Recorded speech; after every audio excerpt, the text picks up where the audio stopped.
দেশে শ্রমিক কর্মচারীদের ঐক্যবদ্ধ আন্দোলন করে তোলার চেষ্টা করেছিলাম। সেই 9 দফার মধ্যে প্রথম দফাই ছিল একটা গণতান্ত্রিক শ্রম আইন আমরা চাই। বাংলাদেশের এই বাংলাদেশের মধ্যে দ্বিতীয় বাংলাদেশ তৈরি করা যাবে না। বাংলাদেশের মধ্যেই এক শ্রেণীর মানুষকে অধিকার বঞ্চিত করে রাখা যাবে না। অথচ আমাদের শ্রম আইনে ইপিজেডকে শ্রম আইনের আওতার বাইরে রাখা হয়েছিল। এই শ্রম আইনের 1-4 ধারায় বেশ কয়েকটা সেক্টর, বিশেষ করে গৃহকর্মী সহ বেশ কয়েকটি সেক্টরকে শ্রম আইনের আওতার বাইরে রাখা হয়েছিল। আমরা তার বিরুদ্ধে লড়াই করেছিলাম। আমরা বলেছিলাম এক দেশ এক আইন, এই নীতিতে চলতে হবে। বাংলাদেশের অভ্যন্তরে 2-3টি স্বায়ত্তশাসিত বাংলাদেশ আমরা তৈরি করতে দেব না। বিদেশিদের শোষণ এবং লুণ্ঠনের জন্য ইপিজেড, স্পেশাল ইপিজেডের মতন কোন প্রতিষ্ঠানে শ্রমিকদের ট্রেড ইউনিয়ন অধিকার কেড়ে নিতে আমরা দেব না। সে কারণে আমরা বলেছিলাম একটা সার্বজনীন গণতান্ত্রিক ট্রেড ইউনিয়ন অধিকার চাই।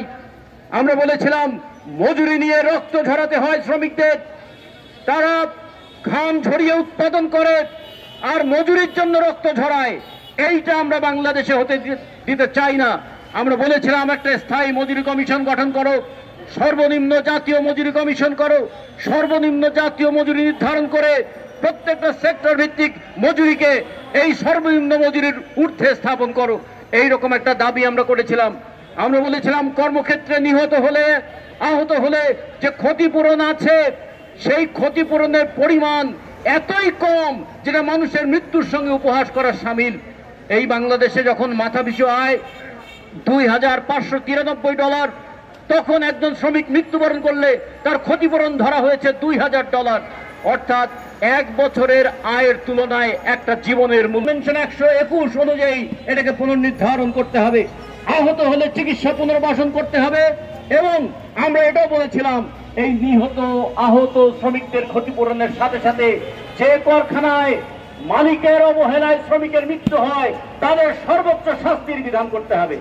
আমরা বলেছিলাম শ্রমিক কর্মচারী ঐক্য পরিষদের 4th দফায় আমরা বলেছিলাম যে বাংলাদেশের সমস্ত বন্ধ রাষ্ট্রীয় কলকারখানাগুলো চালু করতে হবে। আমরা শ্রমিক কর্মচারী ঐক্য পরিষদের পক্ষ থেকে বলেছিলাম যে বাংলাদেশে আউটসোর্সিং, দৈনিক মজুরি, এই ধরনের স্থায়ী কাজে অস্থায়ী শ্রমিক নিয়োগ করার নীতি, এটাকে বাতিল করতে হবে এবং স্থায়ী কাজে স্থায়ী শ্রমিক নিয়োগ করার বিধি চালু করতে হবে। আমরা এটাও বলেছিলাম যে শ্রমিক কর্মচারী ঐক্য পরিষদ শ্রমিকদের শুধু স্বার্থের কথা বলে না, তারা জাতীয় স্বার্থের কথাও বলে, জনগণের স্বার্থেও কথা বলে। সে কারণে বলেছিলাম সমস্ত শ্রমজীবীদের জন্য রেশন, তাদের জন্য আবাসন, তাদের জন্য জাতীয় পেনশন এবং তাদের বৃদ্ধ বয়স করতে হবে। আমরা এর পাশাপাশি এটাও বলেছিলাম প্রবাসী শ্রমিক বাংলাদেশের উন্নয়নের